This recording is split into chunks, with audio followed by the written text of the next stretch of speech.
So our next speaker is John DeLong. He's currently the Director of Compliance at the National Security Agency. John actually has several degrees from Harvard. He graduated with a bachelor's degree here in math and physics, returning several years later for a law degree.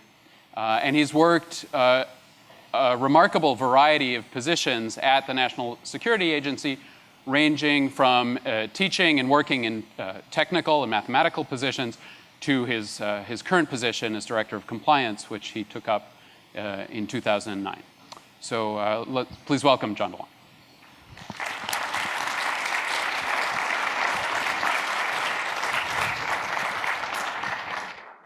Good, great. Thank you for that introduction. So last year, when I was asked to participate in this symposium, I did so enthusiastically. I love coming to these types of forums, a rich array of speakers. I must admit that this year, when I saw the exact symposium agenda, there was an element of surprise for about a nanosecond. And then in the second nanosecond, I said, let's do this. So it is an honor to be here today. I don't want to. Oh, okay, good. All right. I don't want to turn this into an Oxford-style debate. I will try to address a few points here and there. I would like to give thanks to the compliments of NSA's tech support, which I will pass on to our technical director, Lonnie, who I'm sure will appreciate it. But again, thanks for the introduction. It's a real honor to be here to address this audience in this particular venue. More than 20 years ago, I sat in this exact auditorium, right about up there, sir, you in the burgundy sweater. That was my seat. I'm glad you're sitting in it. Puzzling through the equations of Newtonian physics, electrodynamics. I had the anti-clothes on to my current suit. If, think of particles and antiparticles. And certainly as a student back then, I didn't imagine that one day I'd be here addressing this group on this particular topic. It's very humbling. It's probably the best way I can sum it up. A huge shout out to the students and your work. It's wonderful. It was great to see also the diversity of backgrounds that you have. I believe economics was even in there, math, et cetera, and a lot of that will be the theme of my talk. So thank you for being a very tangible example of some of the intangibles I'll talk about. So as speakers, we've been all asked to equally address, in the context of privacy in a networked world, the proposition that society needs new conceptions of privacy. And so let's jump in. My remarks today are structured into three areas. First, I'll focus on networking. Right up there, I don't have slides. I'd like to just talk to you directly. Less the technology kind of networking and more the kind of personal networking that allows people to come together and be greater than the sum of any individual part. And second, I'll make some analogies and comparisons between what might be considered a very legalistic world, a regulatory world, and the space of engineering and applied sciences and mathematics, hopefully to convince you, maybe just interest, you in areas that you might previously have been seen as far different from your own. And we're already seeing evidence of that. And I will say, if there's one thing you can take away from my talk, in addition to a few things, specific things I want to comment on, it's that the world needs a lot more groups that come together that have an engineer, a mathematician, a lawyer, a policy person, right? It needs those groups to come together, right? Not at the end of a project, not in a review kind of way, but it needs those groups together from the beginning. And I'll dive into some of that, but it's something I think is really palpable and will really help. We have a long road ahead of us. It's an important road. It's a great engineering challenge, and that will really be the thing we need to focus on. The third thing I'd like to talk about is, of course, then to encourage you to continue to do that. Right? The future is here. It's just not widely distributed. And so let's figure out ways to distribute it. All right, first on to networking.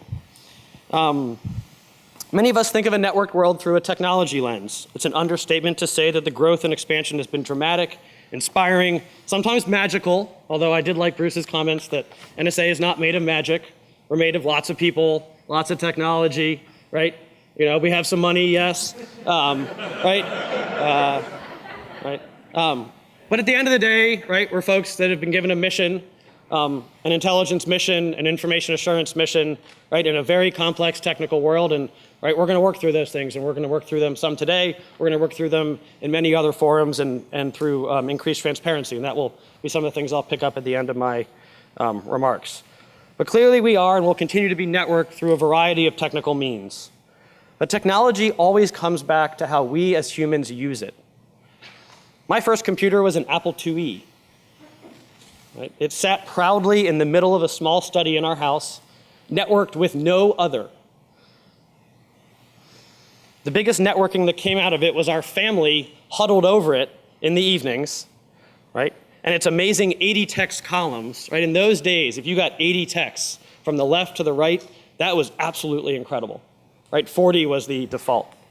And so we wrote as a family simple computer programs in BASIC that did little more than ask a question, then generate funny canned responses using the answers.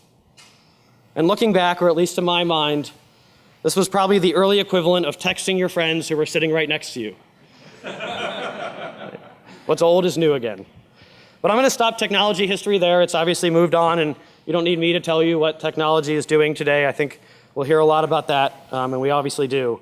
But I want to focus on a different aspect of our networked world, an aspect that involves meaningful discussion between and among people, especially those with an interest and responsibility for privacy, safety, and security. And over the past years, I've been asked at times to sit down and participate on panels, give talks like these, and I love it. I really enjoy it. And what I also enjoy are the moments before and after where you get to talk to folks in a little bit less of a formal way. Well, let's just call it what it is, a little bit more of a human way, right? Human interaction over time. And if you want to ask a question later, I'll plant one question for the audience. You can ask me about an interesting story about how Bruce Schneier and I first met, which Bruce knows and goes back over a decade, maybe even more. More, yes. But as I think back over the past couple of years, a couple of events really stand out for me and taught me a lot more about human networking and the art of truly communicating with others. And so one day inside NSA, right, now I got your attention, inside NSA, we had the privilege of having Dr. Jeffrey Stone, a distinguished professor, come to talk to an auditorium filled with NSA employees. Professor Stone had previously served on the President's Review Group on Communications and Information Technologies, a group that was given full access, classified, unclassified. They could talk to anyone. They could look at any document. And he came in and he offered to give a talk inside NSA about his experiences. The report was already out. And he then published his speech, which was wonderful. And you can look it up on the internet. I'm sure you can do that in our networked world, right? But in part, he said, from the outside, this is again Professor Stone talking, from the outside, I approached my responsibilities as a member of the review group with great skepticism about the NSA. I'm a longtime civil libertarian, a member of the National Advisory Council of the ACLU, a former chair of the board of the American Constitution Society. To say I was skeptical about NSA is, in truth, an understatement. I came away from my work on the review group with a view of NSA that I found quite surprising. Not only did I find that NSA had helped to thwart numerous terrorist plots against the United States and its allies in the years since 9/11, but I found that it is an organization that operates with a high degree of integrity and a deep commitment to the rule of law. Rather than being a rogue agency that was running amok in disregard of the Constitution and laws of the United States, the NSA was doing its job. In no instance was the NSA implementing a program that was so clearly illegal or unconstitutional that it would have been justified in refusing to perform the functions assigned to it. And like I said, I do not want to turn this into a point-by-point Oxford-style debate, right? But I think it's important to correct the record, right, and not think about NSA as doing things that were unauthorized, right? Because as review group after review group, after the Privacy and Liberties Oversight Board has shown, right, after many folks that have had the chance to actually come in and see what's going on, what they have found, and I've summed this up as the difference between the recipe and the cooking, right? What they found, right, is that while we can and we should have great discussions about what was authorized, what the law allows, what policy limits we impose, that when it came down to rules imposed by the Foreign Intelligence Surveillance Court, by Congress, by the executive branch, that NSA did operate with a high degree of integrity, right? And made sure that when it cooked those recipes, so to speak, it did so with good kitchen quality, right, with a careful attention to the exact quantities that go into each of the recipes, right? Let's not confuse the recipe with the cooking, right? Let's make sure we don't do that, all right? But it's the next part of his speech that has really stuck with me to this day. Again, back to Professor Sohn speaking. Moreover, to the NSA's credit, it was always willing to engage the review group in serious and candid discussions about the merits of its programs, their deficiencies, and the ways in which those programs could be improved. The leaders of NSA were not reflexively defensive, but they were forthright, engaged, and open to sharp questions about the nature and implementations of its programs. And let me tell you, in what was honestly a very difficult months and years after 2013 for the employees inside the National Security Agency, I think when I talk to a lot of them, it's this particular talk by this particular professor who was on the Presidential Review Group, right, that really resonated with a lot of them. And again, like I said, since Professor Stone's complete remarks are on the internet, I'm confident that in our networked world, you can find them without me reading the Uniform Resource Locator, or the URL, which again, back in the day, we used to read to ourselves, including the https://, right, those kinds of things, right? So that human interaction that Dr. Stone had with us and his willingness to engage over time is really a key ingredient to communication. And of course, it doesn't always go the way one might expect. In another case, a person who I'd not only met a few times, but knew I worked for the NSA, he wanted to chat. And we were talking, and he leaned over to me, and I'm paraphrasing to keep it simple here, but we've captured all the essence. So he leaned into me somewhat quietly and said, "Son, I'm glad you have that 215 thing where you listen to all the calls. Makes me feel safe." I leaned in quickly too, concerned about both the substantial factual inconsistencies and the conclusion that was drawn from it. And I somewhat technocratically responded that the 215 program only collects metadata about calls and then strictly limits the queries into that metadata. And without missing a beat, the person leaned back in and said, "Son, if you're doing that too, I'm okay with that." So my attempt to clarify had actually magnified. Right? And it turns out that saying by George Bernard Shaw is true. The single biggest problem with communication is the illusion that it has taken place. I learned my lesson that day to stick with it and keep communicating. I did, and we had a great discussion that followed. And now on to the second part, analogies and comparisons.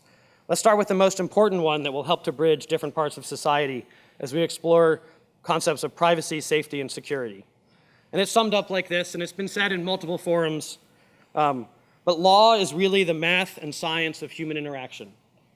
Right? As you heard from the introduction, I really had the privilege of getting first a math and physics degree and then going to law school after a couple of years. Right? And somebody said to me in my second year of law school, as I was really struggling, they said, "You need to think about law as the math and science of human interaction. A set of rules or laws, if you will, is really a set of functional requirements. It has inputs, it has functions, it has outputs. Some are correct, some are incorrect, some are valid, some are invalid, some compute, some don't compute, some are intractable, some are tractable, right? All those things are very similar. And so if you step back, there is far more similarity between the worlds of science, math, and the rules than one might imagine. I'm not asserting that scientists or lawyers or policy people always speak the same language. That's clearly not the case. What I am asserting is that the grammar and the structure of those languages are much the same. And as far as rules and science working together, a great example has been my experiences, or things I've seen in my experiences as the Director of Compliance of the National Security Agency, right, which I served from 2009 to just later in 2014. I've now just switched roles. I'm now the Director of the Commercial Solutions Center, but I'll continue on my talk. But what I really realized in being Director of Compliance was to operate consistently under the rule of law, especially in a technology and network-rich environment. Rules must first be translated into technical requirements that can be built into systems and tested. If, as an engineer and applied scientist, you think of the rules as essentially system functional requirements, you're likely to be more successful, both in implementing them and in communicating to legal and policy people. What might have looked before like some legalese, some words on a page, might actually start looking like a piece of object-oriented code, complete with a few if-thens, go-tos, some spaghetti code every now and then, some cut and paste, some patterns, some anti-patterns. You might even see definitions up front, They're not pound defines, but they look awfully like it, right? My last programming language was C, an assembly language, right? Unfortunately, I still text in complete sentences, right? So technology is a little bit past me by, but I'm trying to get to those of you that like computer science. And if you code, you know far more about legal and policy rules work than you might think. It doesn't make you a lawyer, but it does make you far more helpful to the overall discussion. And on the flip side, if you're in the legal or policy area and are writing those rules, recognizing that they will ultimately be turned into technical requirements will start to help make them more meaningful. Try to imagine you are writing a recipe that can be cooked at scale by many cooks, some cooks being human, some cooks being machines. And so here's my physics analogy. So if law is the math and science of human interaction, then perhaps quantum entanglement is the physics of sharing human ideas, at least in spirit, if not in an absolute sense. I won't even attempt to explain quantum entanglement in as short a time as I have here today. I'm not sure I fully understand it. But the general concept is that even for people I've met only once at a symposium like this, when I go back to my office at NSA and I'm thinking about a topic we discussed months, maybe even weeks, maybe even years later, my mind naturally asks, what would that person I met think about this? In the strictest sense, it's not quantum entanglement, right? Because those that have studied quantum entanglement know that sometimes you get positive spin and negative spin, right? And it doesn't mean we have to have opposite opinions. What it means, though, is that once we've met, even though we go apart, there still remains a connection, right? And that is really critical.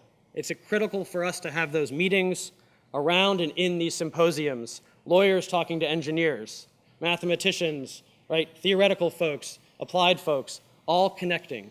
Those are critical. And those connections will actually quantumly entangle you with other people, right? It sounds bad, but it's great. Right? So I'm very happy to be part of a gathering today, and I really do hope, and I think Bruce hit this, it's important that we have these. It's important that we have these often. And even when stories go out of the press or when, right, various groups stop or start talking about things, it's important that we keep doing this, right? That's absolutely critical.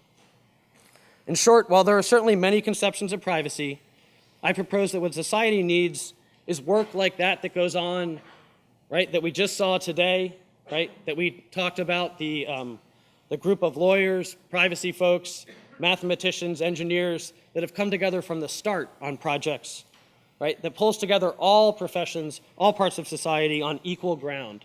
And it's that equal ground that's really important. Right? We, of course, have to respect the various roles that people play. Right? Lawyers opining about technology is interesting, right? But lawyers engineering solutions at a table is equally interesting, and I'll just leave it at that. Right? Engineers trying to parse law is also interesting. Right? And it's important that we have those discussions and that we respect each other's professional abilities. And to echo some words from NSA's Civil Liberties and Privacy Officer, Becky Richards, protecting privacy and civil liberties to date is more art than science. We have privacy policies that are written to cover a variety of technologies, but we generally do not have technologies that directly identify privacy risks. We have some, we need a lot more. In order to move forward, we need a broad spectrum of expertise working together. And in fact, NSA, this might surprise you, again, back to inside NSA, NSA has research programs working on this, right? I'll just pause there. NSA has research programs working on accountable systems, privacy engineering, right? We have engaged with, I'm looking around, we've engaged with some of you in this audience, and we would like to engage with more of you. Right? So I don't have a book like Bruce, but I do have a card, and I'm happy to invite you to have a discussion, right? I wish I had a book like Bruce, I really do. Okay, great, all right.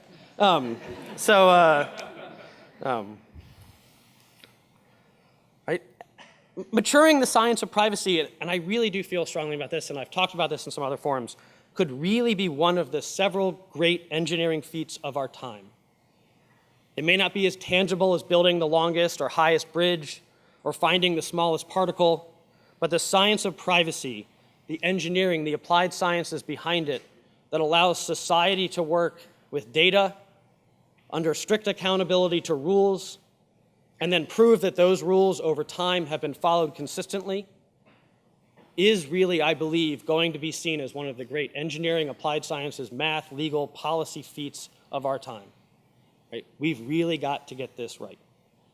Right? And it was Albert Einstein who said that politics is more difficult than physics. And I can tell you, when I sat in that seat, sir, right where you are, right, I might not have believed that, because at the time I was trying to figure out the next electrodynamics equation. Right? But Albert Einstein said politics is more difficult than physics, and 20 years ago, like I said, I might have questioned that proposition, but not today. But technical challenges and seeming difficult problems are no match for engineers and applied sciences. Getting the lawyers, policy makers, privacy experts, and scientists together in a room to learn each other's language and to translate difficult law and policy decisions into repeatable and understandable computations will take some time, patience, and lots of conversation. And so I would strongly encourage everyone to join the effort. Break out of the self-reinforcing circles that might in the short term make us feel more comfortable, but in the long term don't really advance moving us forward to blend the art and science of privacy. Take advantage of the beneficial quantum entanglement that comes from meeting and talking to new people. And finally, recognize that as engineers and applied sciences, you have far more to give to seemingly legalistic and policy, privacy, and civil liberties rules than might immediately be apparent. I think privacy will ultimately be shown to be the ultimate applied science. Right? And I think that's really important. Thank you for your time, and many thanks to SEAS and Harvard for hosting this event. It's really been a pleasure to talk to you today. Look forward to your questions.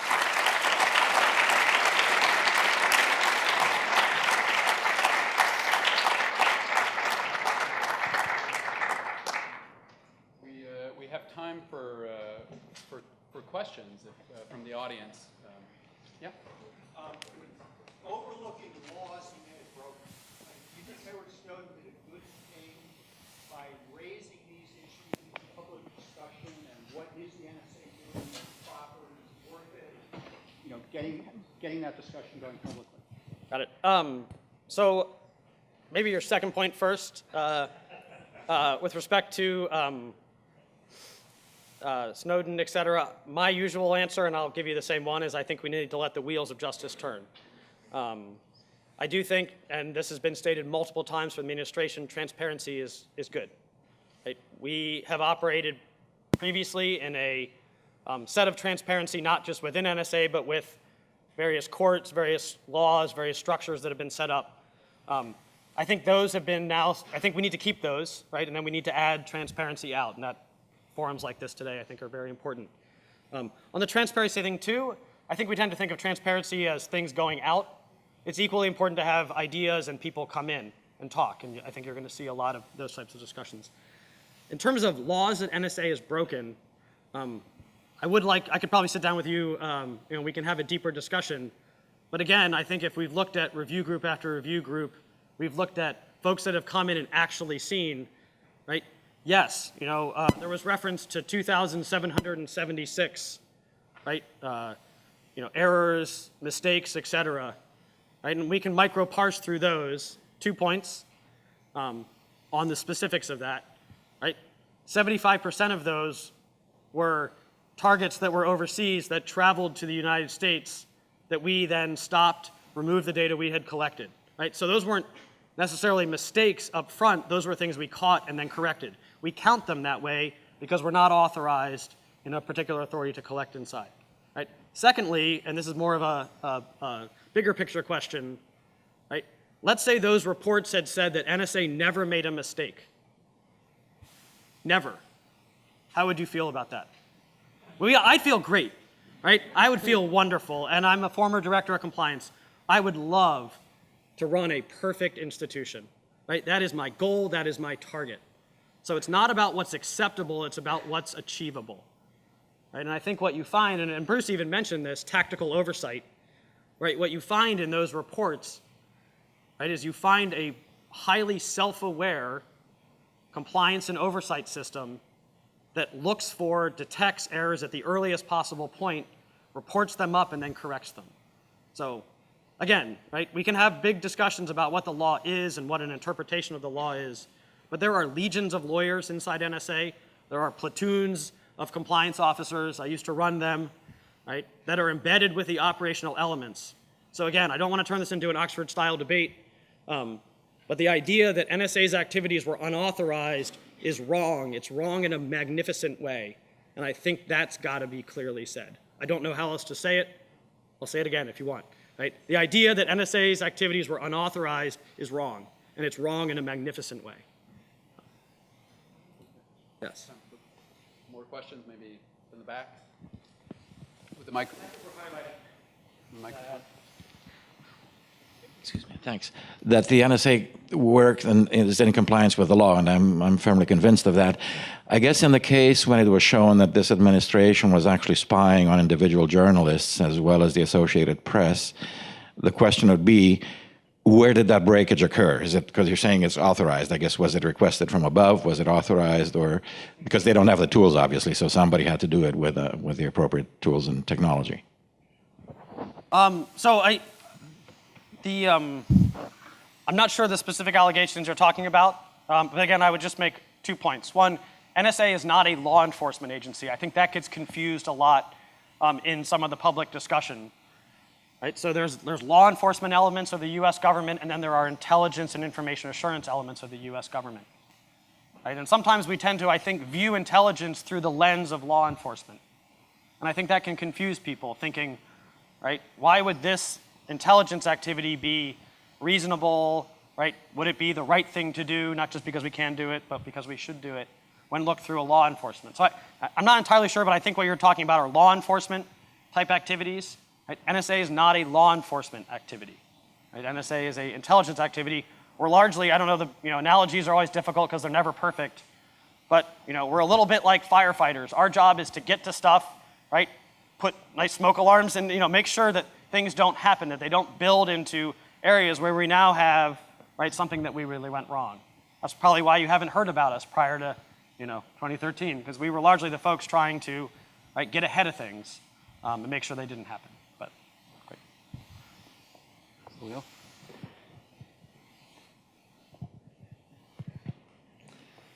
And John, thank you for a thought-provoking, thoughtful talk.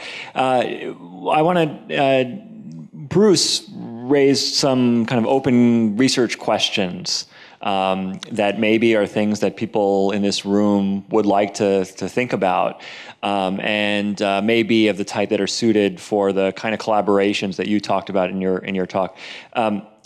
One in particular, I wonder if you have any thoughts on how do we think about the fact that the targets of attack are very similar to the things we want to defend, and what could a solution to that dilemma possibly look like? Got it.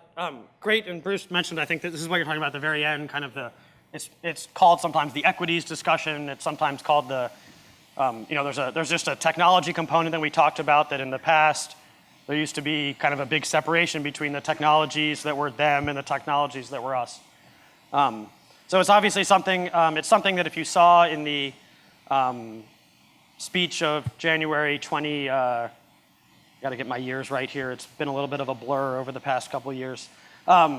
In the speech of January 2014, right, you saw Presidential Policy Directive 28, you saw a number of things from the Presidential Review Group, and you saw a process called the Vulnerabilities Equities Process, which is now kind of an interagency, all of US government.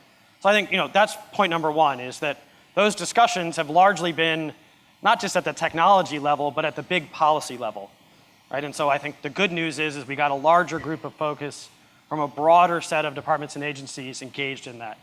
Second thing, and this has been said many times, but I don't think it gets picked up often, is NSA has a strong bias towards defense, right? Because if not only when I go home, right, I use all the same technologies that I think Bruce talked about.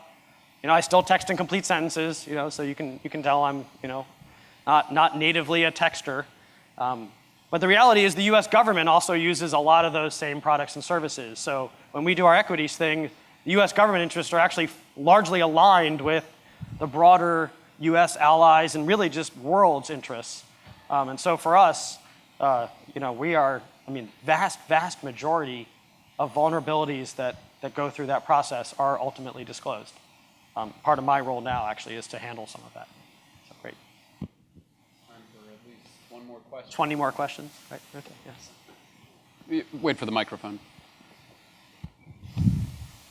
So you work in a big bureaucracy that tries hard to control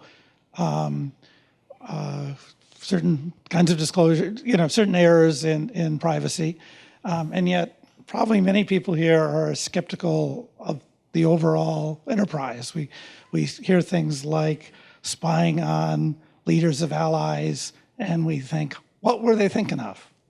So my question is, can you talk about ways that could make the NSA and the general intelligence community, because you may think the CIA is really different than the NSA, but to me they look kind of similar. I absolutely understand that point. Yeah. Can you think of ways that we can make them more trustworthy? We can make more people, not say, well, of course the compliance officers are going to say that 2,700 times they found things, and instead are going to say,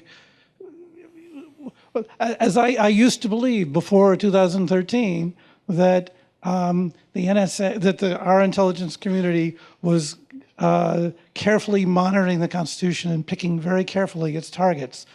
I am no longer confident of that. How can you make us confident about the process? Got it. So there's a saying in compliance that confidence is the residue of promises kept. So I'd sort of start my comment there. I think that's really true. It's interesting. I think you said you had more confidence when before, right, you maybe knew more about what you know now. So more information doesn't always breed confidence, and that gets to a little bit of my recipe in cooking things. So I think, right, we live in a democratic society where people have different views, and it's really important that people be able to express those views, that people be able to have those views. At the end of the day, right, we have Congress has set up, the courts have set up, the intelligence, the executive branch has set up a decision, a policy making things, and you saw some of that change in January 2014. You mentioned, right, heads of state, and in Presidential Policy Directive 28, right, there's a specific section on that says we'd like to have more bigger government involvement in that activity.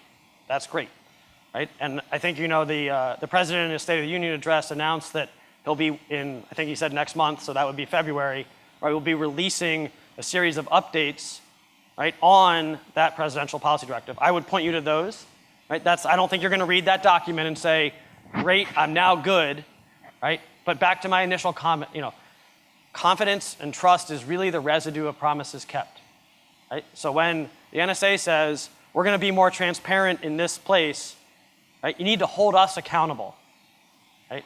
And now I'll be honest, right? I can show the same thing to 400 different people, and I can get 400 different views of whether it is okay or not okay, because everyone's operating from different assumptions, right? We're all creatures of our own experiences. But I think what you really need to do is to look at the things that NSA, the administration, et cetera, say, have they kept their promises in revealing things? I'll call out Danny Weitzner just real quick.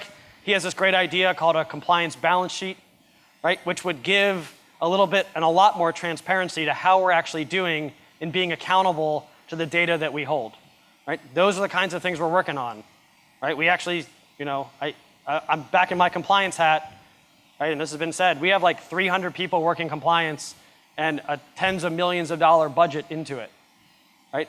Precisely in many cases, not only to be more consistent inside, but to be able to show evidence of that. Right? I wish I could turn the spigot and say, that's coming out tomorrow. But the reality is, right, we have to work through that. So I very much hear your points. They resonate very well. Let's thank our speaker again.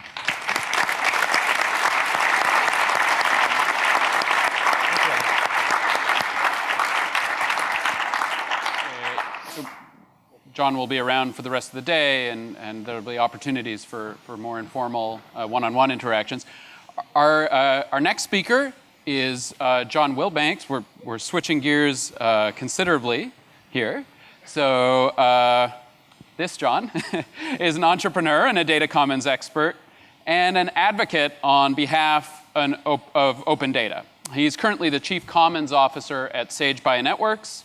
But he previously held positions, actually quite a variety of positions in the bioinformatics industry, in Congress as a legislative aide, and here at Harvard at the Berkman Center.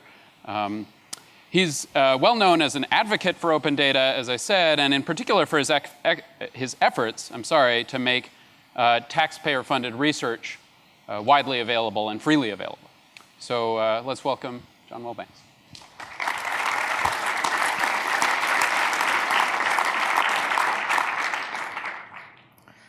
So I've never spoken right after the NSA before, so this is a new thing for me. This is a really different talk than what we've had so far, because in many ways I want to build the thing that John has, but I want to build it for health, and I want it to be opt-in and voluntary. And the odd thing about privacy in a networked world is that it has network effects, for good and for bad. And so I'm going to talk a little bit about what some of those network effects do to our attempts to create clinical studies at scale.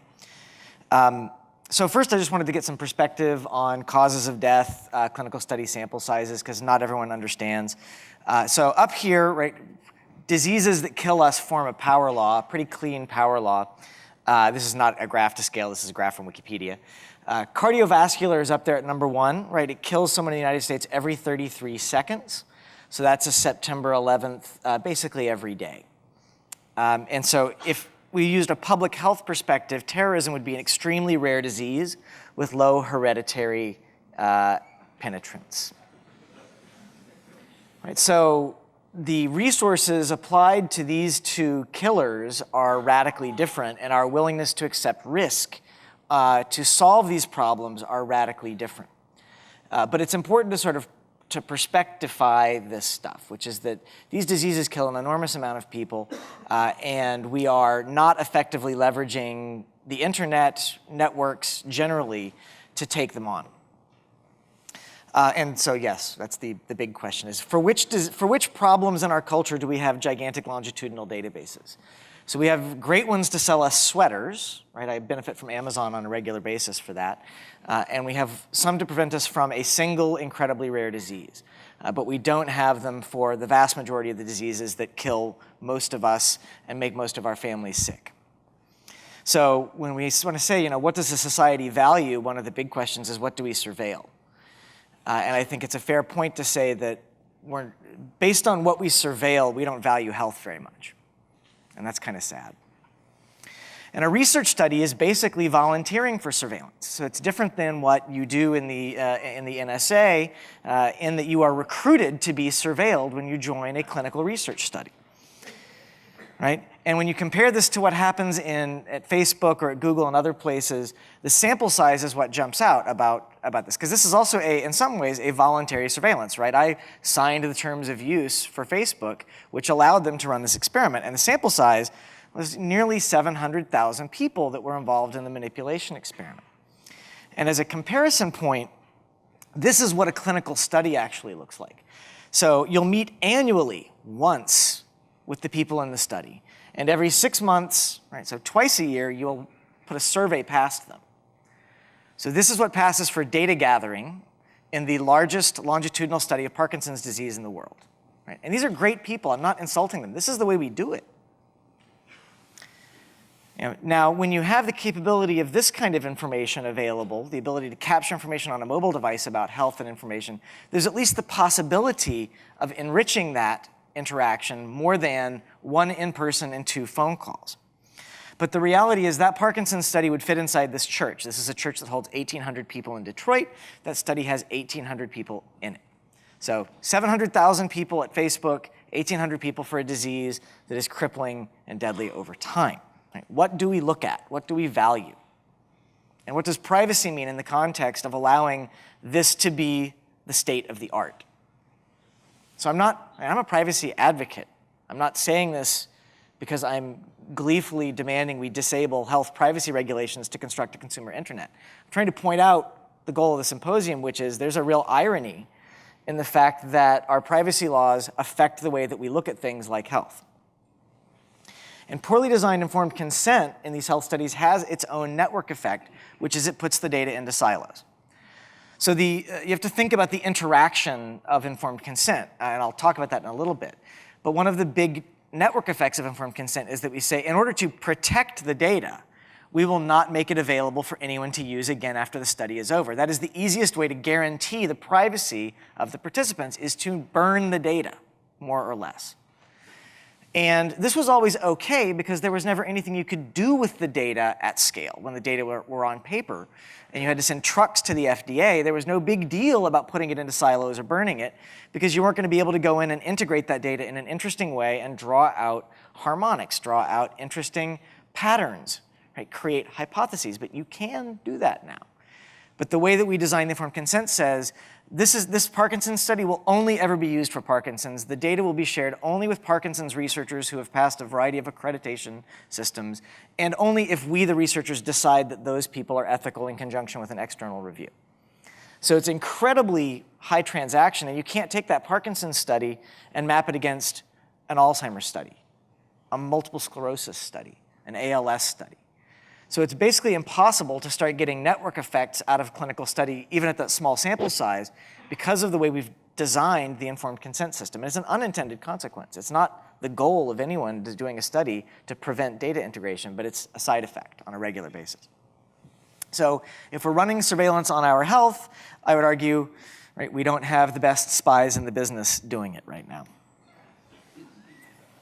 Okay, so that's sort of the setup. Now, when I got into informed consent about 5 years ago, what struck me was the erosion of the concept of informedness and the way that we sort of bless the creation of informedness around privacy and informed consent in particular. And a lot of it maps to what you see with terms of service and EULAs. So this is just a good point, right?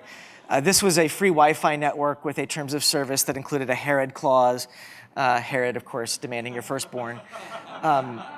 This is not dissimilar to what happens in an informed consent scenario. You're handed a complex, long document by a clinician who has a short amount of time, and they just say, just sign it. Just sign it.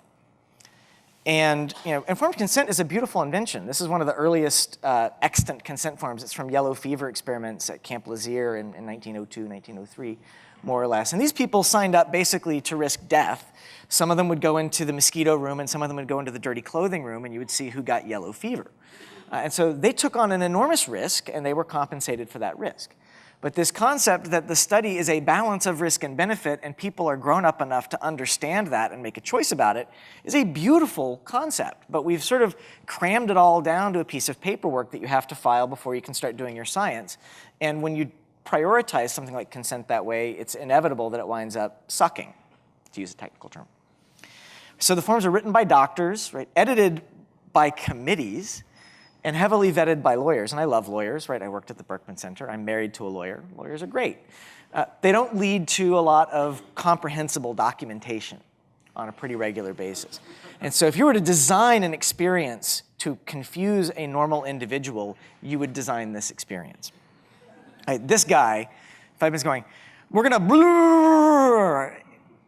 Don't worry, it's gonna be fine, sign here. And that's really where we're at. And because it fits through the magical processes that we have created, we decide that this creates informed consent. And you're going to ask this guy to explain the risk of re-identification after you've removed 17 direct identifiers and propagated the data set, right? This guy's probably a cardiologist, right? There's a good chance that he doesn't use complex technology at all. Right? It's really unlikely that people in positions of power in healthcare understand issues of power in data. Right? Yet we rely on them to explain it, and we pretend that this interaction creates informativeness about the privacy. Right? Here are just a few. Let's see, here we go. Here's all 6. Here are 6 of the 14 elements that the most comprehensive study on informed consent found problematic with informed consent. And they weren't even focused on privacy. Right? Digital privacy is like next wave science fiction into context of informedness. It's a new set of risks that the clinicians don't understand and can't communicate very effectively. But it boils down to the way that we're doing this is broken. And so fixing it through a lot of varieties that don't approach the fundamental brokenness of the interaction is not going to work. So the question that we're asking at my org, I work in a nonprofit called SAGE. I'm not going to talk too much about what we do, but I have to talk a little bit about it, is that we would like to run studies at internet scale and make them recombinant.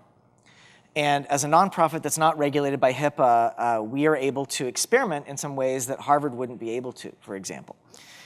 So we start with informed consent that both informs better than the existing experience and that breaks down the silos. So I'm going to show you some screenshots of what the consent actually looks like on a mobile. We've been approved to run 2 studies, one in Parkinson's, one in post-chemocognitive recovery, each to enroll 100,000 people and administered solely through the phone. And the outputs of the 2 studies are interoperable. So we'll be able to take people who are in the control group for one and apply them to the other and vice versa. And anyone who wants to come in and build a new study based on our architecture will be able to do that, bootstrapping using our large control cohorts as well. We're also going to study the informativeness of the cohort over time in addition to the actual hard science. And we started with interaction design. So this is table stakes in the software world, but it's really unusual in the policy world, which is to create personas, run a series of 30 to 40 interviews where we say, what would it be like for Tim? What would it be like for Drammy in the world that we created? And we didn't write a line of legal code or design until we'd done these interviews and done the persona work. And it's a really effective way to do engaging design. It's almost alien in the commons world, which is depressing. It's an incredibly powerful toolkit that we've sort of seeded to the closed source world. And what came out of this was you should build interfaces to informed consent documents. Right? If the consent document itself must be approved locally at the IRB, the Institutional Review Board, why don't you just build an interface that makes it self-explanatory to the extent possible? I said, well, okay, that makes sense to us. So here's what it looks like. This is our Parkinson's study. The idea behind the Parkinson's study is rather than getting interviewed once a year in person, twice a year on the phone, we can have you self-administer the same survey as the doc would on your device, because it turns out you know how you're walking or talking if you've got the illness. But on top of that, we can leverage the sensors in the phone and send you a notification that says, holding the phone in your right hand, take 20 steps there and 20 steps back. We record the gyroscopes, the accelerometers. We get your gait. We have you speak into the phone for 10 seconds, just go, it's not very identifiable, which is nice. We get a variety of muscle tone points from the voice box, which is, of course, a muscle. We can put buttons on the screen and have you tap. This is a core measure of dexterity for people with neuromuscular disorders. And we can do that on a weekly basis, a daily basis, a monthly basis, and build a longitudinal picture of the people and of how their symptoms progress and vary over time. So it's an incredibly powerful way to do this, but if we want to enroll 100,000 people, the whole system's broken to do that. I had someone quote me $7 per person for a survey that we wanted to include, and I said, that's $700,000 for your 15-question survey about fatigue. Right? That's not a particularly fair use of copyright, which is a different point. But it shows sort of the entire system is not set up to allow this sort of scale.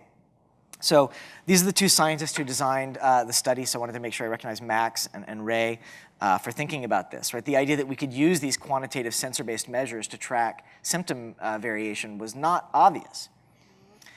Right? And so we wanted to go from 1,800 to 100,000 people, and we have no funding. That's the other piece, is that this is literally a study that no one has given us $1 for in bespoke, traditional clinical research funding because it doesn't fit. It doesn't fit any of the NIH systems for funding. So this is what you see when you download the app and install it. And so this assumes you've gone through a certain amount of study materials, decided that you want to consent. So we start by saying we're going to gather sensor data from your phone. Not everyone understands that there are sensors on their phones. So we ask you to shake your phone to move forward, not just tap, right? You literally go, okay, yeah, I get it. You're gonna ask me to do weird things with the phone and you're gonna record the data. Right? Then there's another element, which is how do we decide what we measure in the sensors? We have a lot of things we could do with the phone. The phone's incredibly powerful, but there's a lot of taste involved in deciding what you're going to measure. So for example, we love to get GPS data about Parkinson's disease or post-chemocognitive impairment because the distance you move in a given day is a very good correlate to your mental state. Right? People who are depressed frequently don't vary very much. Now, we could take in the raw GPS traces from the phone very easily. We've chosen instead to have a point set at the beginning of the study, which lives only on the phone, never is transmitted off of the phone, and then what's transmitted at the end of the day are variations. How far did you go? And so by the taste we create and the choices we make it much harder to violate the privacy of the people involved in the study because we're not just gathering everything, we're only gathering things that advance what we're doing. And in particular, we're gathering data points that provide the science we need without breaching the privacy in ways that we might not be able to control later. So it's really important to apply norms and taste. Right? The laws are what they are in health. We have to deal with the common rule in HIPAA, as well as the 50 various state privacy laws. But good taste goes a long way, given that we don't know where we're going in data in the context of a networked world. Similarly, de-identification. This is a pretty complicated concept.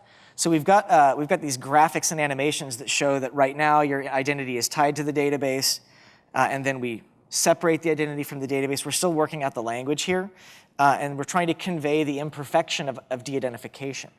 Because there's this rhetoric of certainty that says, oh no, we de-identified your data according to HIPAA standards, therefore no one can ever identify you again. I'm sure that we can get an actual data point. I've been told that it's about the odds of getting a fly ball at Fenway, of being re-identified in a given data set. And that the odds really vary. Just like at Fenway, you're not going to catch a fly ball behind home plate. There's a few places where you have a really high chance of catching the fly ball. There are people who are simply more identifiable than other people in any given data set. And we need to convey that. And so we're actually not going to use the de-identification where we're saying literally name masking. And so we've now been through like 4 or 5 iterations of this where we're testing the actual language to make sure it informs people. That we say, we're going to take all of your data, send it to a secure database, and we'll replace your name with a random code. Because the language simplification is a key part to engaging people in a way that they can make an informed choice. How do we convey that we're going to combine your data with other people's data and redistribute it? Because that's a key piece of this. So we have the 4 circles showing the data, and then we combine them using an animation into this little thing. We're still working out the language on that as well. Because we want to convey that the data is intended for reuse. Right? These are rights that are actually available to us under HIPAA without additional consent, but we don't think people know what that is, so we're making a point of adding that to the consent, even though it's not legally required. And so we say combining data. Your unnamed coded data will be combined with similar data from other participants. The de-identified data will be used for research and may be shared with other researchers. Right, this is where, again, we're still working out the language. I'm not showing you anything that hasn't been through review. So we're sending people back their data. We think part of the deal in these studies is that you should get a copy of all of your own data so that if you enroll in multiple studies over time, you can have a personal longitudinal research record you can do whatever you want with. You can invest it, you can donate it, you can lock it up in a vault, you can do whatever you want, but you should be able to have that right, and that should be part of the social contract of informed consent in clinical study. The risk to privacy, right? We make every effort to protect you, but total anonymity cannot be guaranteed. Yeah, and if you don't want in, you just don't keep moving forward. And so there's more to it. I'm not going to belabor the whole thing. I think you get the idea. The other piece of this is that it's not just about the consent of the individual to sort of wash the data free of privacy and then we can do whatever the hell we want with it. This is a contract between the donor of the data and the user of the data. And so the users of the data have some obligations in our system as well. First of all, you have to take an awareness and ethics pledge. So this is actually when you're signing the terms of use and privacy policies for our data access systems. But we've reframed it with input from our ethics advisory team, philosophers, and other folks so that rather than just signing it, you have to check boxes next to the key elements of your obligations as a user. So I'm going to act ethically and responsibly. I'm going to protect privacy and confidentiality. I'm not going to hack it. I'm not going to share when I don't have authority, da-da-da-da. The sociology shows that if you have to check a box next to a sentence, you read the sentence. It's fairly simple. Right? It doesn't take complicated things, but the odds that someone understands our terms of use went up stratospherically when we put them into an interface instead of a PDF. We've obviously got access to the legally binding documents, and we even have this little memory trigger, right? Take the pledge I do. Now, the next iteration of this is actually going to be something akin to a Hippocratic oath, but you're going to film it. It's going to be on YouTube. It's going to be on your user profile page so that anyone who's in the study I just showed you will be able to click on their code and see every researcher who's got that code in their data set. See their pages, look at the videos, right? And this comes from the sociology of honor codes, which is that schools that have honor codes have much less cheating than schools that don't have honor codes. And the more ornate your signing ceremony is, the better it works. And so we're going to continue to embed this ornateness in the concept of the users being bound because that stretches back to the consent. Right? That's part of the deal. Part of what we heard in the last talk to me was the tension between the lack of feedback between the persons whose data are being used and the users. And making that more transparent and decentralized in many ways is something that we're trying to test as a method. And this is the Cadet Honor Code at West Point, the United States Military Academy. It doesn't have to be complicated code, right?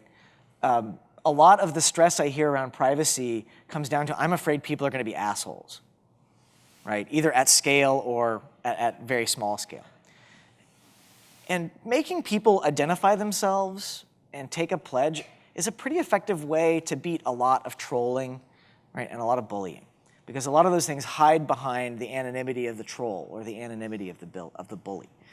And so as much as we want to talk about protecting data donor privacy, it's really important to talk about the obligations on the data user in ways that create a system that's as self-enforcing as possible. Because as we heard, as John said in the last talk, right, we have a very weak research infrastructure for determining what's a privacy violation and when. And so we have to have a system that's as self-enforcing and self-healing as possible as we get towards that infrastructure. And norms often scale better than laws in that sort of flexible, weird environment. Like norms and good technology can get us a long way there while we figure out what the laws need to be. So, I mean, the last point I wanted to come back to, and I'll stop here, is it's really important to think about the network effects of privacy. If we're going to talk about privacy in a networked world, right, privacy has knock-on effects. The absence of privacy has knock-on effects, as we've learned as consumers. Right? It has significant network effects, including the ability to harvest that data for government use. Right? But the presence of privacy has knock-on effects as well. And there's going to be enormous pressure from the health world to remove as much privacy protections as possible. Because the scale of internet-style data collection has so much to offer health, and health is such a massive part of our economy. My argument is not that we should do that. My argument is that we need to find ways that scale what we want out of privacy alongside the ability to do this kind of research.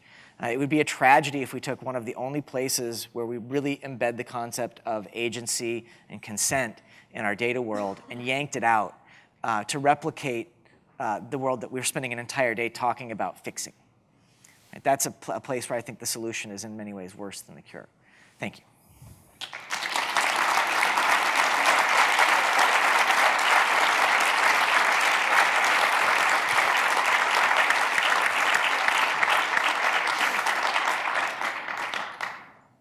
We have time for a few questions for the speaker. Yeah, do you want to just wait for the microphone? Dr. Wilbanks, you talked about Just Wait for the mic. There's people. You talked about the objective of feeding back the data that's gathered to the donor or to the contributor. I'm concerned about the sharing aspects of it and the follow-up that feeds back to the owner the intent to share and offers the donor the opportunity to prevent sharing that they don't desire, but actually be a participant in the. Is that part of your objective and study? So once the data is returned to the participants in the study, they can do whatever they want with it. They can download it, take it whatever they want. But the goal of the studies are both to do the science of the studies and to create interoperable data sets post hoc. So we try to make that really, really clear so that if people don't agree with that, they can basically opt out of the study. Right. No, and there are some extraordinary platforms for indicating really granular preferences like that. There's one called Peer that comes from the Genetic Alliance in DC in particular.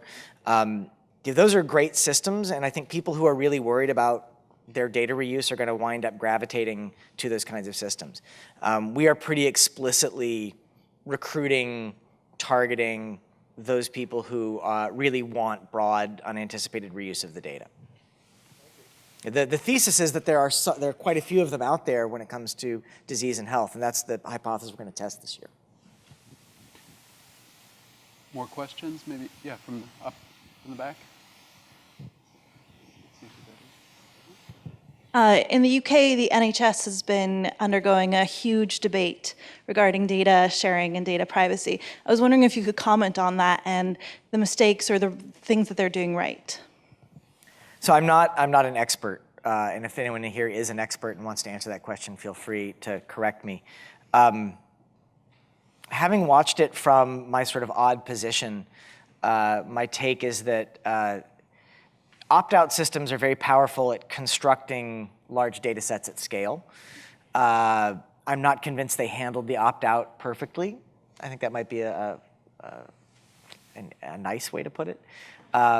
Vanderbilt has done a really beautiful opt-out where when you get treated at Vanderbilt, you have the opportunity to have your samples biobank for sequencing, your medical record made available for research, and less than 5% opt out, and it's in a conservative part of the country. So I've seen opt-outs done well, and I think Vanderbilt did that, and I don't think the NHS did. The other hard part is when you go to sort of consumer scale, which is what happens when you take like literally the entire population of a country, you're doing consumer scale work. It's pretty hard to communicate at consumer scale complicated concepts like de-identification. And so I think they sort of, I think they thought it was going to be easier than it would, and they just sort of did it quickly. And then the last point is that it was sort of correlated in time with a couple of breaches of data and a sale of the data to a private corporation. And I think that cluster of things was just almost, they were harmonic to each other, so that each of them made the others much worse than they would have been alone. And that's a shame, because I think it could have been a beautiful program. It was a great idea scientifically. But it's in many ways, it's sort of like what happens when you don't invite diverse voices in as you design something. When you only have the people that agree with you involved in designing something, you build something that's sort of hermetically perfect inside the system, and then you take it out and everyone's like, this sucks. And you're like, what do you mean, it's perfect? And so I think if they had had more people who were critical, a diversity of voices and opinions involved, then they might have designed it differently and it would have gone a bit better. But I feel bad because it was a noble idea. It was rolled out in a way that I think could have been done better. Maybe up in the back.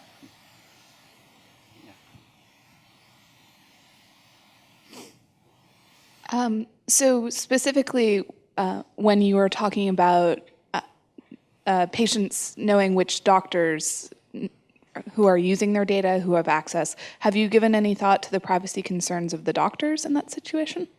So we're mainly working with clinicians and not doctors, so researchers and not doctors, although there obviously are some doctors who are researchers. I mean, we've thought about that. A lot of what we're doing is based on voluntariness, so obviously no doctor is required to log in and analyze data in the system.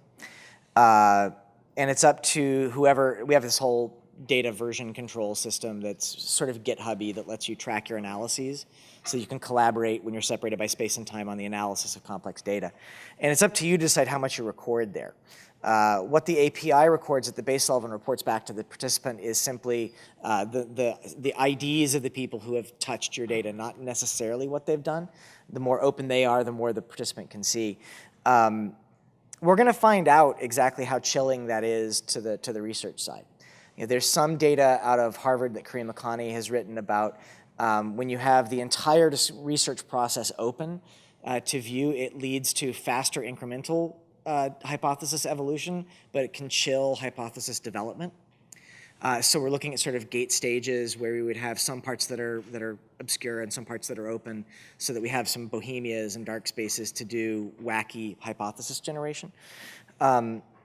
But what we're building, I mean, because the health system doesn't work the way that we want it to be, we've had to sort of construct an end-to-end system that allows it to run the way we want it to, and that means that we're going to be making mistakes constantly. We're going to be the first ones to discover that clinicians hate it when participants look at their data and why. And so we've got a group that sort of helps. We do nothing but governance inside the organization and look for, like, how would we know? So one of our research questions in the governance team for this year is, how informed are our participants? The other one is what are the knock-on effects of allowing the participants to view the research processes of the clinicians driving the study? And right now we don't know what those are, but you've zoomed in on one of our two key deliverables as a group this year. Maybe one more question while the next speaker sets up, gets mic'd. Yeah, so one more question. Yeah. Would your system support revocation if a user decided, I changed my mind? And in particular, what if they decided a year later, I changed my mind? So this is a hard one. There's a lot of desire for dynamic consent where you can sort of say, well, today I'm in, tomorrow I'm not. The hard part is that if we started to base scientific decisions, regulatory decisions on the data, retroactive deletion of data can radically change the predictive models that spit out the predicted insight. And so the way that we've structured withdrawal is that we'll stop collecting data from you, and we will delete the data from the servers that we control. But there's going to be versions in the past. No more new versions of the data will include yours, and we direct people to the new versions of the data. But because we do version control internally, we will have multiple state instances of the whole database that include snaps of your data, and we don't agree to go back and delete those. So we say, even if you withdraw, like your historical data won't be deleted. But what we can delete is ongoing data collection, and we can delete your contact preferences so that you can't be contacted. This is a secure messaging system, so we can send results and data and insights and stuff back. So that's the best that we think we can do. Some of the more dynamic systems do promise to go in and do retrospective deletion of the data. There's some interesting things maybe around blockchains that might come into being that would let that happen. But we're a nonprofit of 40 people trying to literally boil the ocean. So for us, we've had to say realistically, we don't want to make any. We would rather make limited promises than make promises we can't keep. So the promise we know we can keep is that we'll delete your data from future versions of the corpus, and that we won't contact you anymore. And it's up to you. We'll obey within 24 hours. But because of science and because of organizational reasons, we can't go back and delete your data on the fly from the history data. Let's thank John Wilbanks again.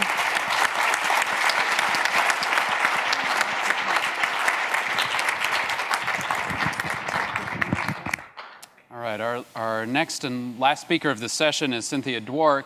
Dr. Dwork is a distinguished scientist at Microsoft Research.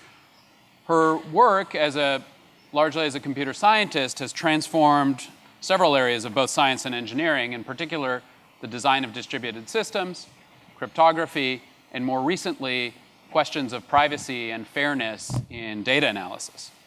She's, and in particular, her research actually plays a very central role in the Privacy Tools project that Salil mentioned earlier. She's a member of the National Academies of both Science and Engineering and a fellow of the American Academy of Arts and Sciences. And so please welcome Cynthia Dwork.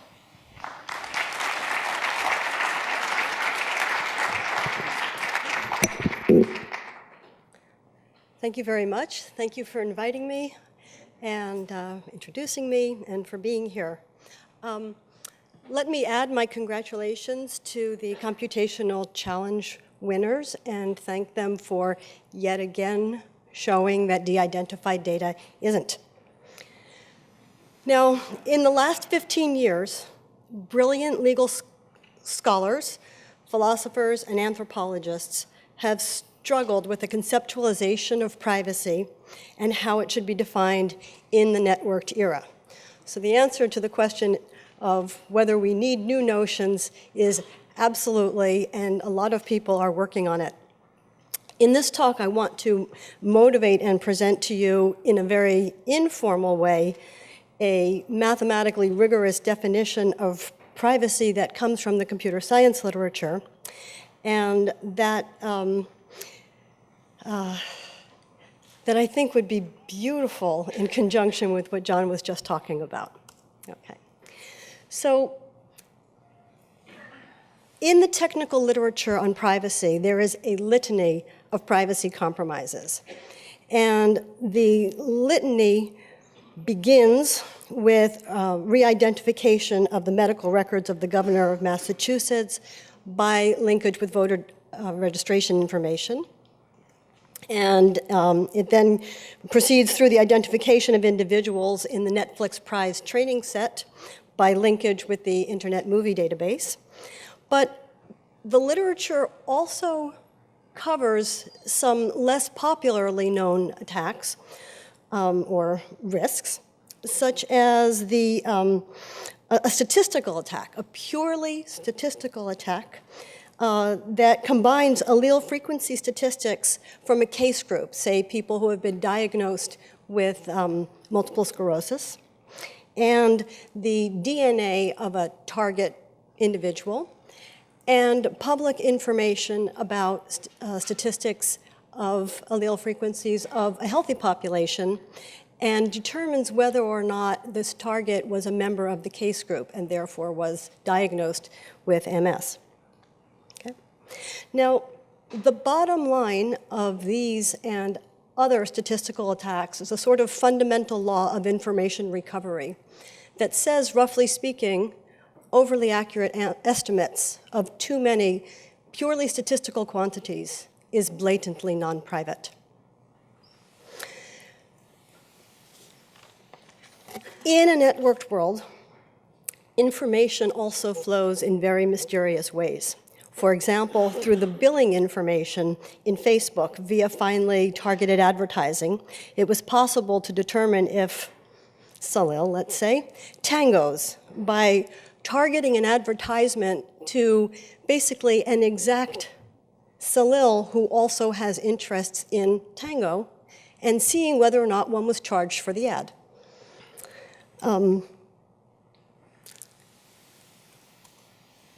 In another amazing example, by monitoring changes in the public outputs of recommender systems, item similarity lists, or cross-item correlations, and cross-correlating these with blog posts of a target consumer, it is possible to learn about purchases that this blogger chose not to publicize.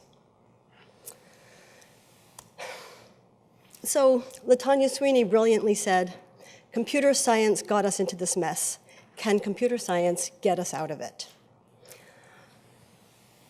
So let's try biting off a piece of the privacy problem that we might possibly be able to chew on. And that is privacy-preserving data analysis. So we have a database that contains all sorts of confidential information, and let's keep our life really simple. Let's just have a single data analyst who asks questions and gets answers from this data set. And the goal is to, assuming that this data set consists of data from people who were drawn appropriately from the population, the goal is going to be to learn about the population as a whole while maintaining the confidentiality of the individuals who are in the data set.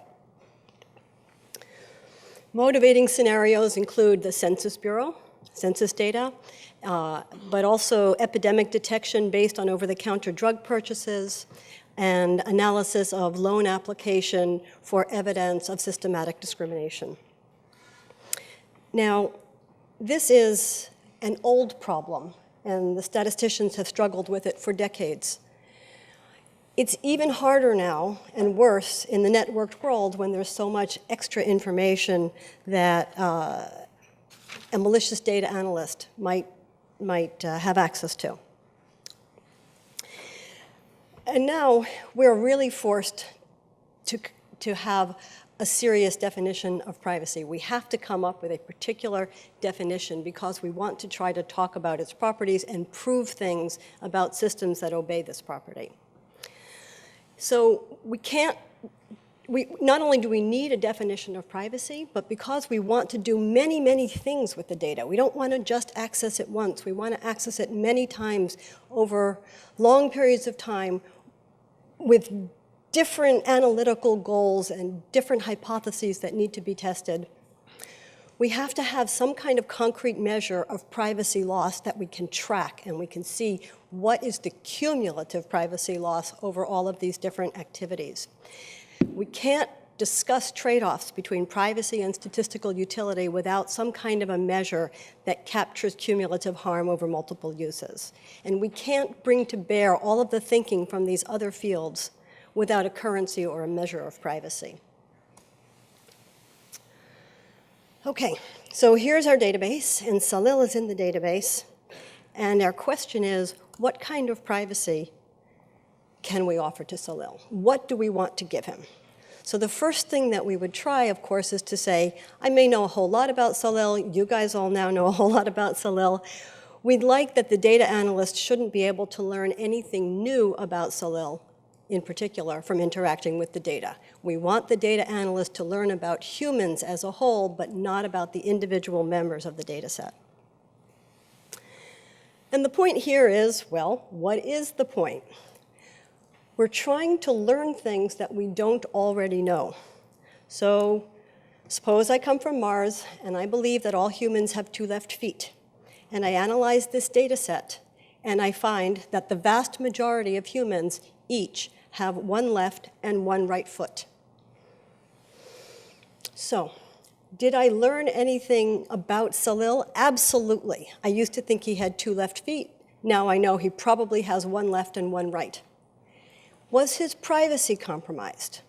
Well, I might have learned exactly the same thing had Salil been replaced in this data set by another random member of the population. And that's going to be our notion of privacy. So, differential privacy says that the outcome of any statistical analysis should be essentially equally likely, independent of whether any individual joins or refrains from joining the data set. In other words, the likelihood of reaching a conclusion should be essentially the same, even if, say, Salil goes away, Latanya joins, Salil is replaced by Latanya, small changes are made to the data set. And this definition, which makes a lot of sense in terms of English, is fairly easily rendered into math. And the key point is to understand what is our probability space when we talk about essentially equally likely, and what is our measurement. And for this audience, let me just leave it at saying this is done, and there is a parameter for differentially private algorithms called epsilon, which captures the privacy loss of running the algorithm on the data set. So privacy loss is a bad thing, a small value of epsilon is a good thing. Big value of epsilon, less good. And key point here is that since the outcome of an analysis is essentially equally likely whether I choose to join or not join the data set, if a bad event from my point of view is very unlikely when I'm not in the data set, then it will remain unlikely if I am in the data set. So if there's some societal good to be gained from participating in this data set, not just for me, but for people as a whole, for advancing science, for understanding my illness or other people's illnesses, then perhaps this would be an inducement. I mean, this would reassure people. Essentially, the same things will happen to you whether you join or you don't join, so go ahead, let your altruism rule, go ahead and join the data set. Now, I'd like to comment that when some people talk about, we make statements like we take your privacy very seriously and it's very unlikely that something bad is going to happen as a result. I swear to you, they do not know what they are talking about. They don't have a probability space. They don't have a measure. They have no idea who has access to what auxiliary information. Differential privacy says it's okay that we don't know what those probabilities are, what is or isn't likely. What we do know is the chances will not change considerably by choosing to join. Okay. And there is a rich algorithmic literature that studies differentially private methods for carrying out many data analytic tasks. And it's a field of study in the sense of we don't have all the answers yet. And for a given amount of privacy loss, finding a really good algorithm that gives very high utility and bounds the privacy loss at the stated quantity could be a PhD thesis. We're really on the leading edge still. But there is a book, The Algorithmic Foundations of Differential Privacy, since we're discussing our books, written with Aaron Roth, that's available. Now, the strengths of differential privacy include giving us the ability to understand cumulative privacy loss, that is, the ways in which the epsilons combine and add up. So we can understand what happens with multiple analyses on the same data set and even analyses of multiple overlapping data set. So how much is an individual losing by being a member of two different data sets that are being operated totally independently? Another strength is that it is immune to side information, so it is a definition very much for the networked world. And that is, it provides resilience to not only present auxiliary information, side information, but even all sources of future information. And that would include, for example, the voter registration data and the internet movie data that the IMDb data that were used in the attacks mentioned earlier. But of course, differential privacy is not a panacea. There is no getting around that fundamental law of information recovery. And so we're in this strange situation where we have data sets, and if we want to sort of run them in a differentially private fashion, and we want to promise that the cumulative loss is going to be bounded by some particular value of epsilon, at some point we have to stop answering questions. We have to stop giving out information. You have used up the privacy budget, and people find this completely unacceptable. And there's that fundamental law. It may be unacceptable, but now you have to make a really concrete choice. So there's that we need to deal with. And then there's this question of, well, what exactly is the meaning of epsilon? And people will come to me and they'll say, how should I set epsilon? And you can sort of think of this as maybe like time. Like time is something that has value, and over the many generations, we've been learning how we place our values on time, but people may not have known this early on. Early people may not have known this. So here's a recommendation of something that we might do. For those who operate data sets and who, for commercial or research purposes, publish your epsilons. Maintain a registry akin to a toxic release registry that just says, at what rate are you burning through epsilon? Try to get that rate down. Try for an epsilon of 1 per day, something like that. But just let's start understanding how privacy is being consumed. And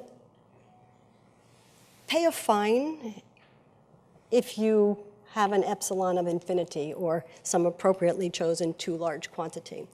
Part of the thinking here is to try to get people other than the researchers who are coming up with differentially private algorithms, try to get people who make money from this data or who are really close to the data and have a lot of domain expertise to help out with this task of developing good differentially private algorithms.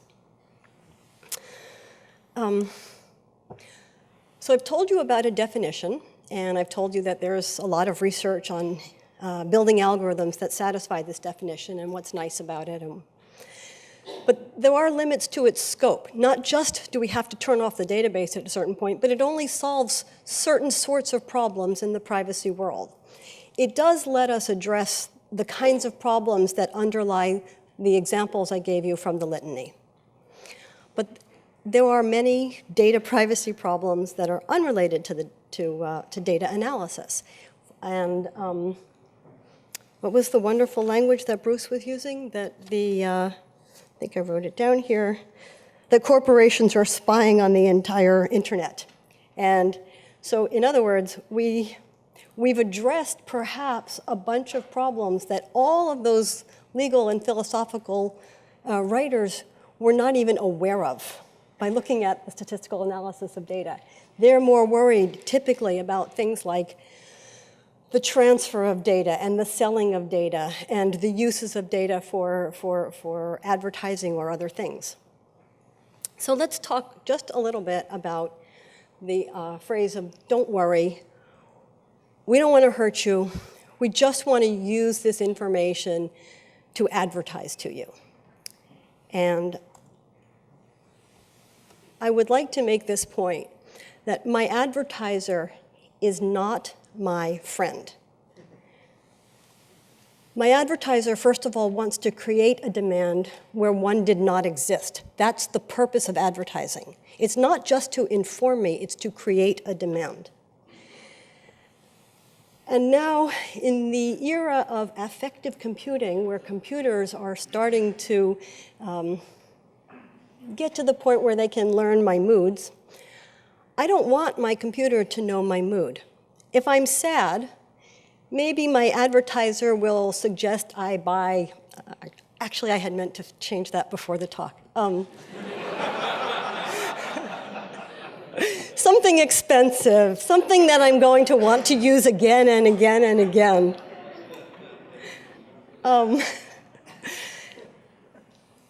And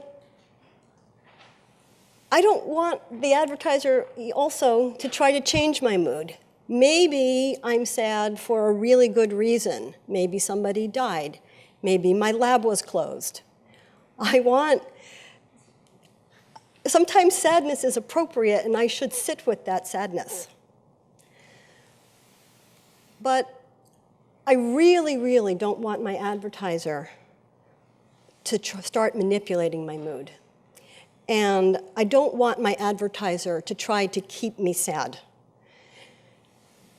And so what we now are starting to worry about, what I'm now starting to worry about is not only the advertiser exploiting my emotional state for financial gain, but also manipulating my emotional state for continued financial gain. It's not the one-shot expected revenue that current advertising platforms are trying to optimize, but perhaps future algorithms that will take the long view. It's better to keep me crying and buying than to cheer me up and let me get offline. Okay. Thank you.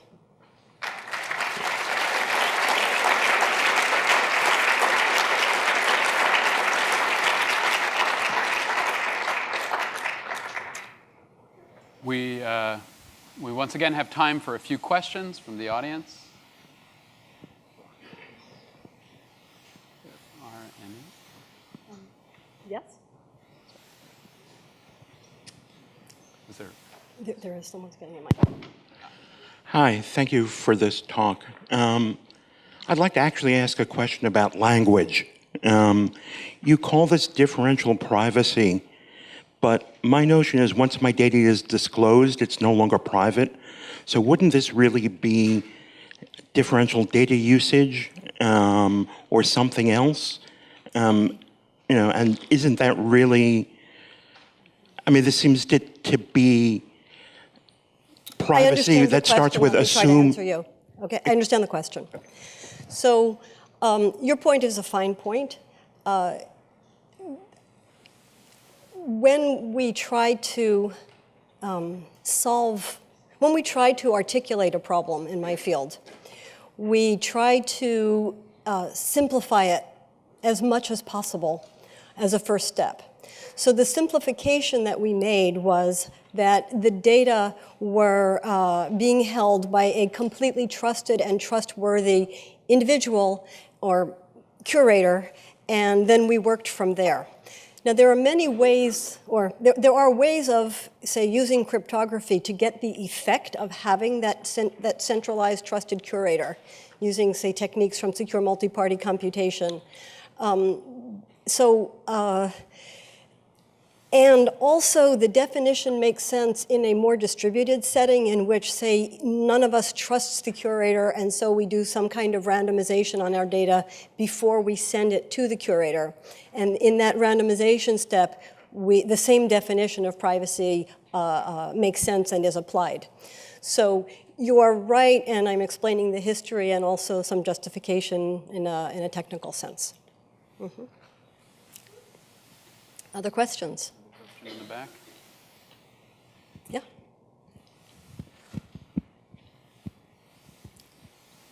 Hello. In setting the appropriate value of epsilon, it seems like it's a tricky technical problem, and you suggest some sort of economic approach, maybe. But doesn't that also introduce the difficulties of, But isn't the same difficulty still there if people don't really understand what a good epsilon should be? Yes, and yes, you're absolutely right. And there are people who are trying to study exactly these questions about how should people value their privacy and how should mechanisms treat the valuations of privacy as well as the actual data. Because, for example, it may be that you're much, much more likely to value your privacy highly if you feel you have, quote unquote, something to hide than if you feel you don't, or if you have a certain medical condition versus if you don't. So it's an active area of research, and I can only answer with a giant question mark, and if necessary, I'd be happy to point you to relevant writings. Other questions? Yeah. You followed a speaker who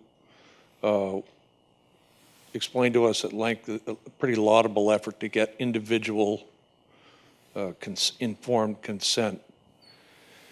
Am I correct that the architecture you're proposing here is almost 180 degrees different? That it presumes the individual is not competent to give consent? I would say that,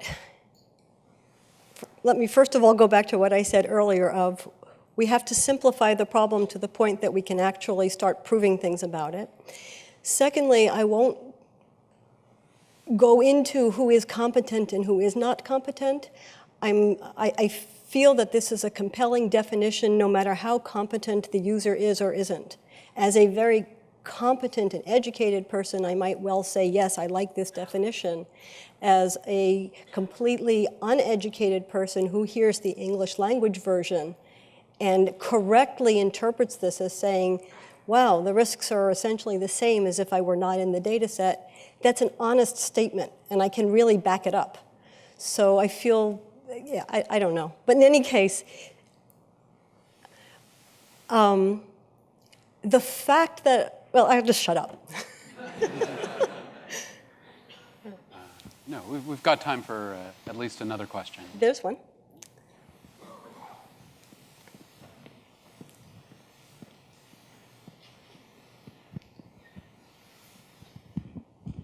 Thank you. Is privacy loss unidirectional? And if it is reversible, can we borrow some of the ideas from information theory as sort of negative entropy in discussing or analyzing privacy loss? I'm afraid I don't understand the statement, the question. Can you rephrase it? Yes, if we consider privacy as a form of hidden or undisclosed information, can we consider privacy and information or the loss of privacy a form of entropy, if you will, that we can then reverse? I don't have an answer. Does anybody else who knows this material have an answer? I mean, certainly you can, I'm mic'd. One can certainly interpret what the technical material that wasn't on the slides in terms of information theory. I don't know about. But I don't know about reversibility. Typically, I would say nothing here is reversible, that once your information's out, it's out. Once a certain amount has been leaked, even probabilistically, that's not reversible. That's why we have to turn off the system. We can't roll it back. So, okay. Maybe one last question.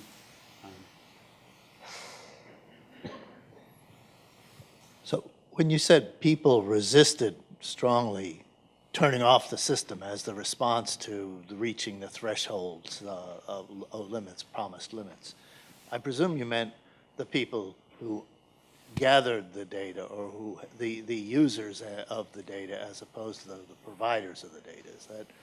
That is correct.